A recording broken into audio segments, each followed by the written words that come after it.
2002 থেকে 2005 সাল পর্যন্ত বাংলাদেশ ক্রিকেট বোর্ডে রাজধানীতে অনুষ্ঠিত হলো Arafat Rahman cocoa Memorial award প্রদান অনুষ্ঠান। এতে অংশগ্রহণ করেন ক্রীড়াঙ্গনের সাবেক খেলোয়াড়, বিএনপির বিভিন্ন স্তরের নেতাকর্মীরা।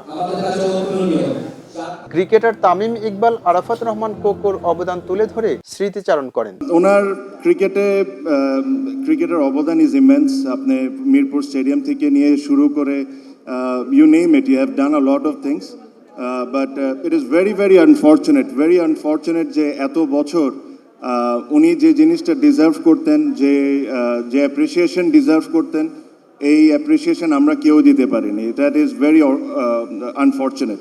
ক্রীড়া ক্ষেত্রে আরাফাত রহমান কোকোর অবদান তুলে ধরেন বক্তারা। আরাফাত রহমান কোকোকে নিয়ে যখন শুরু হয়েছিল তখন অনেককে আমরা কিন্তু পাইনি, কিন্তু এখন আস্তে আস্তে যে ওনার অবদানকে সবাই যেভাবে স্বীকার করে নিচ্ছেন এবং যেভাবে ওনাকে স্মরণ করছেন, সত্যি আমাদের ভালো লাগছে। আমি মনে করি যে আমাদের এই ডেভেলপমেন্ট কমিটির চেয়ারম্যান থাকা অবস্থায় উনি আমাদের হাই পারফরমেন্স সেন্টার শুরু করেছিলেন এবং অস্ট্রেলিয়ার থেকে যে ধরনের সরঞ্জাম এনে আমরা এইভাবে কাজ করেছি, আজকে সেই জন্য তামিম, সাকিব, মুশফিক এরা এসেছে।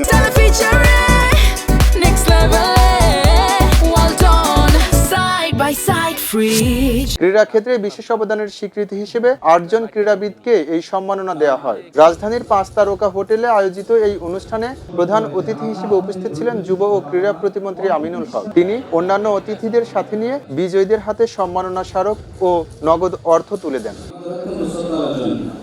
অনুষ্ঠানে প্রতিমন্ত্রী Arafat Rahman cocoa Memorial trust গঠনের ইতিহাস তুলে ধরে আগামীতে জাতীয়ভাবে এই অ্যাওয়ার্ড প্রদানের ঘোষণা দেন। গুণগত পরিবর্তনের মাধ্যমে আমরা আমাদের বাংলাদেশের ক্রীড়াঙ্গনকে জাতীয় পর্যায়ে যেভাবে সমৃদ্ধ করতে চাই, ঠিক সেইভাবে আন্তর্জাতিক পরিমণ্ডলেও আমরা সমৃদ্ধশালী একটি জায়গায় পৌঁছাতে চাই। এই সহযোগিতাটুকু আমি আপনাদের সকলের কাছে কামনা করছি। উৎসব মুখর পরিবেশে আয়োজন শেষ হলেও ক্রীড়া ক্ষেত্রে ইতিবাচক পরিবর্তনের প্রত্যাশাই ছিল সবার কণ্ঠে। এম রহমান, খবরের কাগজ, ঢাকা। খবরের কাগজ, নিখাত, নির্ভীক, নিরপেক্ষ।